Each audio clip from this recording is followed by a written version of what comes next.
we would like to do with you today is to share with you the nitty-gritty of the Caribbean Guilder. So, in short, we're going to talk about the introduction of the Caribbean Guilder, what this entails, the phased in, and how the introduction and how the involvement of the stakeholders will be as we move along. We will talk about what this will mean for the introduction, what this would mean for cash and digital payments, and also at the end, answer any questions you will have or respond to your feedback. So with the introduction of the Caribbean Guilder, the question that always comes up is why are we doing it and why are we doing it now? In 2010, we had a constitutional reform where a decision was taken to have a monetary union with a joint currency and a joint central bank. But however, we're now in 2023. So why are we doing this now? Why didn't we do this in 2010? Why wait? Why did we wait? One of the reasons, therefore, was that we had sufficient stock of the then existing Caribbean Antillean Guilder. So it wasn't really necessary, or there was no sense of urgency to do this at that time. What has always played a role is that with in the years that passed, is that the question on dollarization or whether or not to stay with our own currency or go to another currency kept on coming back. So in, let me think, 2021, the governments of both islands commissioned a study. The study was done by the IMF, and the central bank also did a study on this matter.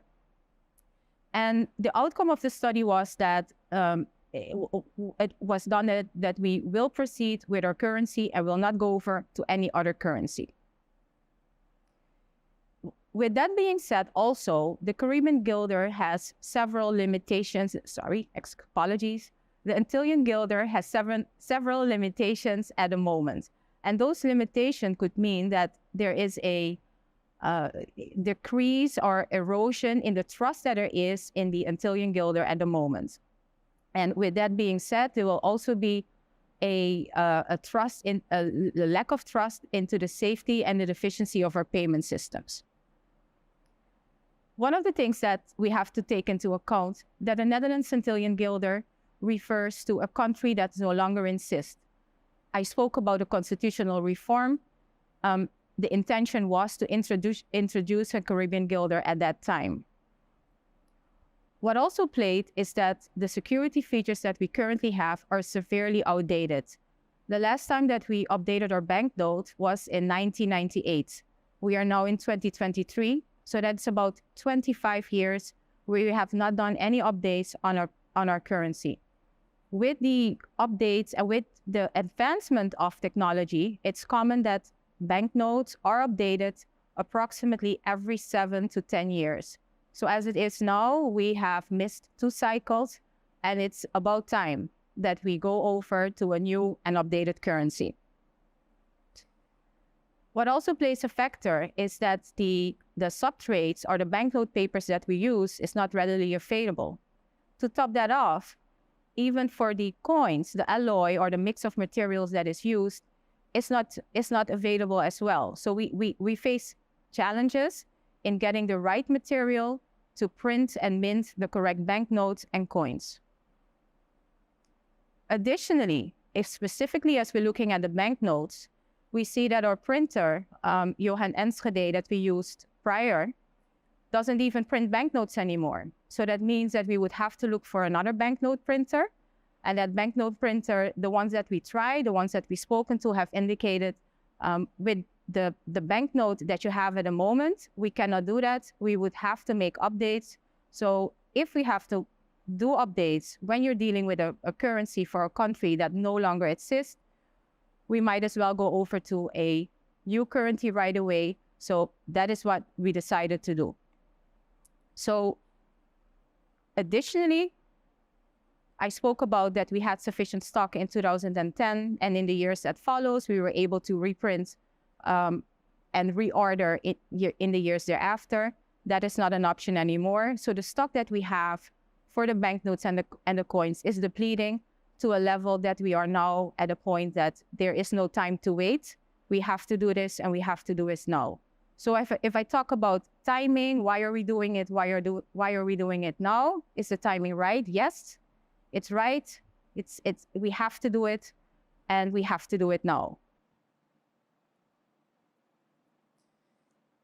I would like to share with you some other details. Let's go into, let's say, the nitty-gritty of the Caribbean Gilder. The cost, we're looking at a cost of about 50 million Gilder, and the 50 million Gilder will be spread out about production cost. It will be insurance, it will be shipping, it will be marketing, it will be education for the public, but it will also be to have a stock of the coming for the coming 4 years, and to replace the stock that is currently in circulation. We will do this in 2024, the second half of 2024. So we do have time to make sure that the introduction is done timely, efficiently, and without faults. Another thing that we would like to share with you is the currency code. The currency code will be XCG. At the present, it is ANG. And you might ask, why the X? Where does it come from?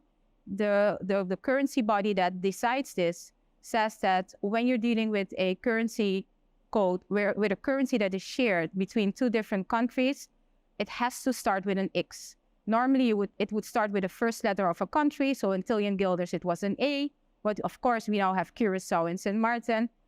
It wouldn't be fair for it to start with a C. It wouldn't be fair for it to start with an S. So to be fair, it starts with an X. The X is the first letter. CG stands for Caribbean Guilder. The currency code will be CG. CG stands for stands for Caribbean Guilder. The currency code at the moment is NAF, and that will cease to exist.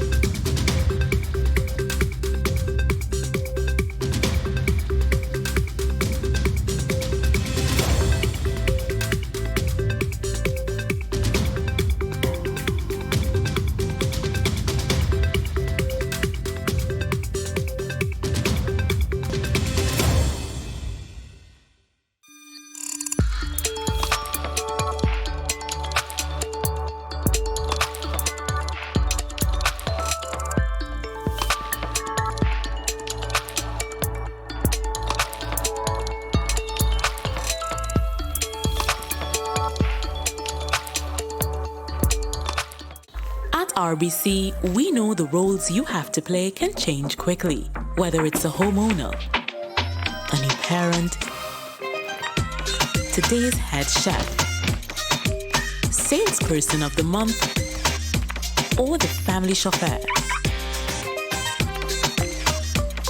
Whatever life asks you to be, RBC is a bank for all of you.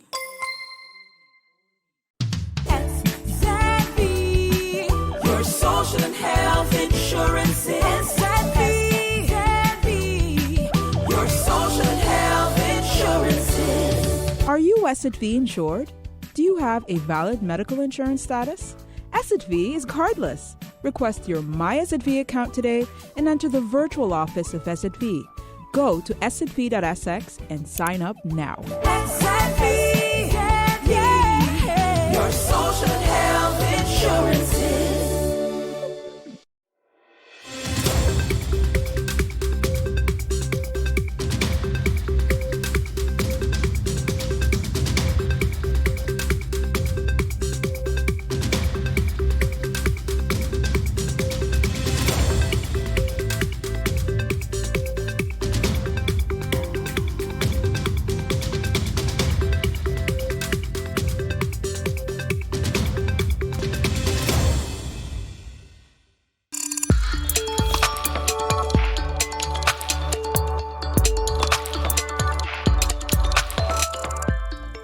Commissioners was installed in April of last year, I said at that meeting that I would remain silent for 3 months, giving them the 100 days that most governments in the Caribbean use, as a model to what the United States have.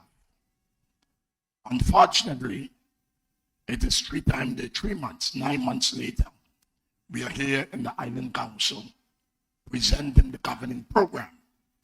And I want to say that today, when this program is adopted, it should not be seen as the PLP program, but it should be seen as the official governing document, because the majority in this Island Council would pass this program, and it will be used as the benchmark in governing this territory for the coming period.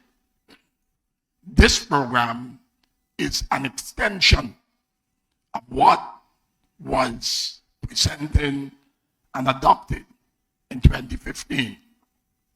But as we know, we had the intervention, and therefore we were robbed of 1 year in that governing period to further carry out our program.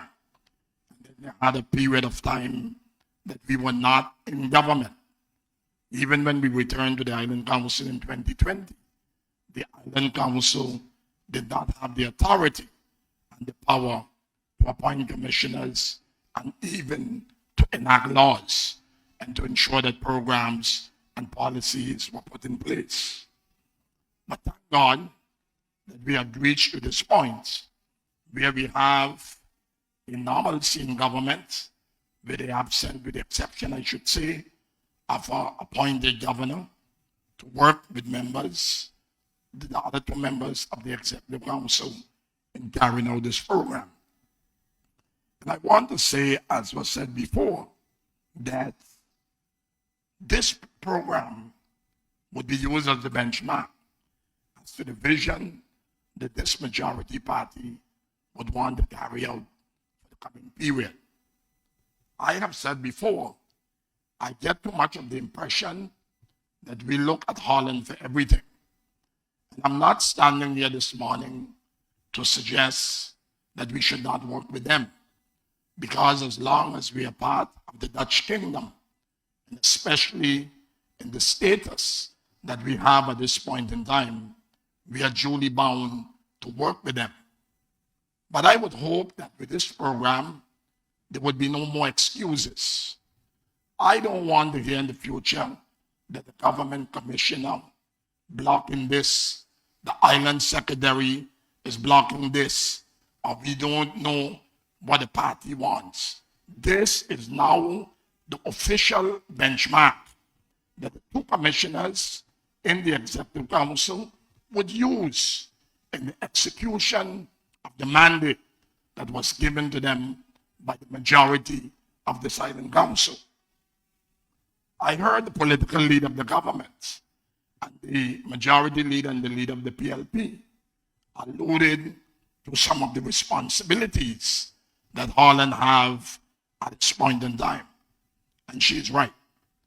Because leading up to 2010, there was a protocol signed by all 3 islands with the national government in the Netherlands that they would take certain responsibility and would carry them out on behalf of the islands due to the lack of manpower and due to the lack of finances.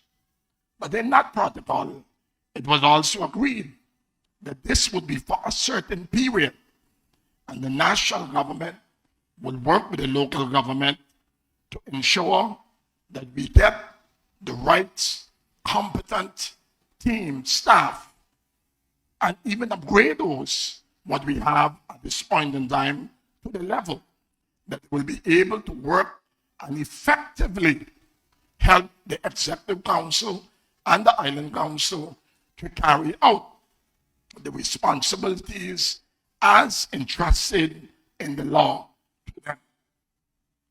Speaker, unfortunately, this did not happen. But there are areas that various islands over the years felt that they were in a position to be able to take back. And despite many motions, despite many pleas, not only from Statia, but even from other public entities, the Dutch government gave a deaf ear, or played a deaf ear to these requests. And so today we have a lot of responsibilities that, based on law, is the responsibility of the islands that is still being carried out by the national government. I am one of those representatives who feel that Basic Town, who I always feel behaves as if they are a government in the national government in Holland, very often try to act as if they are the main government on the islands and we are the subordinates. But I want to say here today that based on the law, the Island Council is the one that has the ultimate responsibility for the entities, and they in turn appoints commissioners who serve together with the governors, in this case by us, a government commissioner, to be able to run the day-to-day affairs of government. And so I would hope that in this period as well, that this government will work towards receding a lot of the responsibilities that belongs to the island by law, and that they will ensure that whether we get the help from them, yes or no, that we find ways and means to upgrade our people, and to seek ways and means to get the relevant finances in order to employ more skilled and highly qualified persons into the service of government.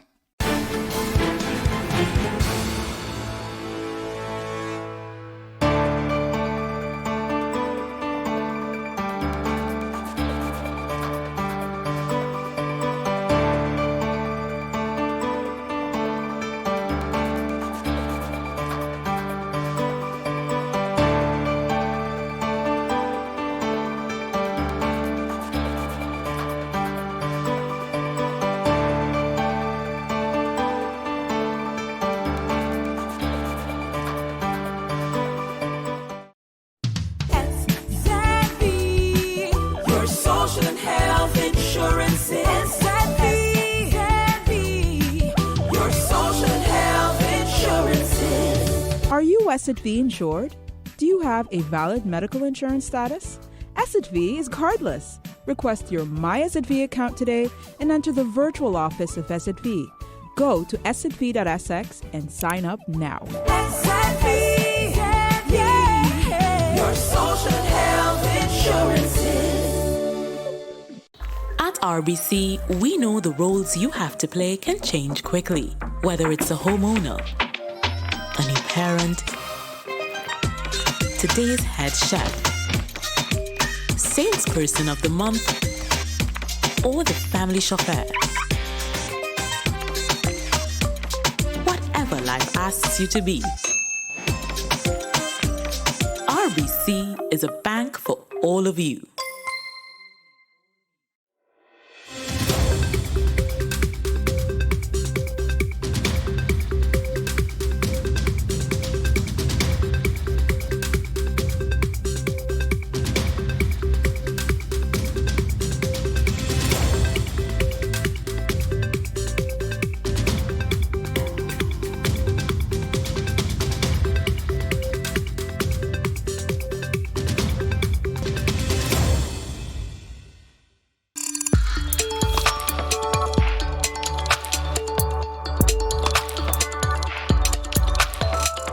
A report was made to the police station at District E of a body found at a track here at Gay St. Peter. Police officers responded, and on arrival they found an adult male lying along the track lifeless. There were a number of injuries found to the body, what appears to be gunshot injuries. This has not yet been confirmed, but it's what appears to be gunshot injuries to the body. This body has been identified as Ron Alvin Boyne, 48 years, of Gay St. Peter. Now he was identified by his mother here at the scene. She is Jessie Boyne, whom he resided with. A wonderful spirit of partnership. That's how Minister of Foreign Affairs Carrie Simmons describes the direct connection between Barbados and Jamaica. The inaugural flight landed this afternoon at the Grantley Adams International Airport to much fanfare and an official welcoming party. The flight took 2 hours and 25 minutes today, with Captain Johan Smith at the controls. Mr. Simmons says the timing is great because it will bring the region together in several ways. For a period of time of 3 hours, we can now have a direct flight connecting Barbados to Jamaica. Above and beyond that, the connection to Havana, Cuba, is also virtually immediate once you get to Jamaica. Empowering our people, an empowering impulse for our business community, now to unleash its potential in a relationship with Cuba, who has been nothing but good to those of us in the Southern Caribbean, Eastern Caribbean as a whole, as a partner again during COVID. This thing makes wonderful good sense, but our challenge has always been, how do we unleash the potential? Chairman, you have come to the rescue at the right time. Inter-Caribbean is celebrating 32 years of service this year, and Chairman Lyndon Gardner says they've made history with the non-stop flight. This direct service will unite families, friends, businesses, and education, and support great opportunities between the islands. At Inter-Caribbean, our goal has always been to advance regional travel. The new flight provides unmatched convenience, comfort, and speed between Barbados and Jamaica. It also unlocks new one-stop connections to Jamaica from Antigua, Dominica, St. Lucia, St. Vincent, St. Kitts, Guyana, and Grenada. Acting Chief Executive Officer of the BTMI, Craig Hines, says the flight benefits both countries as it opens the doors for several growth opportunities. We are pleased of this announcement to have a direct service between Jamaica and Barbados, serviced by their CRJ 700 70-seater 3 times weekly. As we welcome this new route, we are stepping into a chapter filled with opportunities of growth in areas such as leisure tourism, culture and sports, business travel, and economic development. For its 32nd anniversary, the airline is doing a sale for 32 hours beginning at midnight tonight. Wendy Burke, CBC News. Based on preliminary data that we've seen, we are very pleased with the encouraging results that we're seeing. Mr. UC Ski went to that market, the Canadian market, last year, and Mr. Peter Mears went to the United States in what was a change round.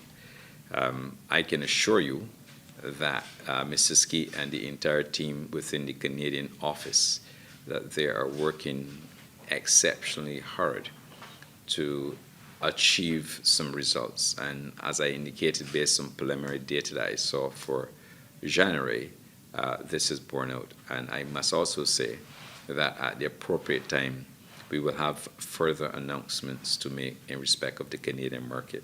It's not a teaser, but it's just to send the signal that we, that the hard work that they're putting in within the external markets, that we are beginning to see what I consider to be very encouraging results at this stage. It's too early to predict where we will land, but what I am pleased, and the entire team is pleased with the very encouraging results that we're seeing. And that's all I would say in respect of the Canadian market. The truth of the matter is that the port charges are such a small component of the overall cost of landing a container or shipment into Barbados. It's highly unlikely that the average Barbadian will benefit from any reduction in cost, because we still are dealing with demurrage charges on a weekly, monthly basis. And because the port charges are $100 or $200 difference in port charges does not really significantly move the needle. And I don't think that Barbadians should expect to see any real movement in prices as a result of this, because the truth is that port costs generally represent less than or around 1% of the overall cost of moving goods into Barbados. Minister Lisa Cummings would have met with some of the importers recently, and a proposal was put forward that, again, we could look at paying duty on the first cost of the goods rather than including inland freight and ocean freight. I think that would be one significant item that would move the cost down. Additionally, we We also spoke about the issue with demurrage charges. Demurrage charges are the fees that we pay to the shipping lines for holding the containers beyond a set time. There's a significant cost around demurrage charges, and that is something that I think we have to look at, certainly at a regional level with the shipping lines. So those are the two major items that I think would significantly or impact costs in a major way. I'm on record as having said how poor the last quarter was in 2023. And we've had, as part of our strategy, to reduce prices to drive demand and hopefully move some of the products that we have in stock. So any price savings for us will absolutely percolate back down to the consumer. Regrettably, the amount of savings that we're talking about with the port charge reductions is very small. So we don't see that it's going to make a huge impact, but candidly, whatever savings we have, we'll pass on to our consumer and try to keep prices as low as we can.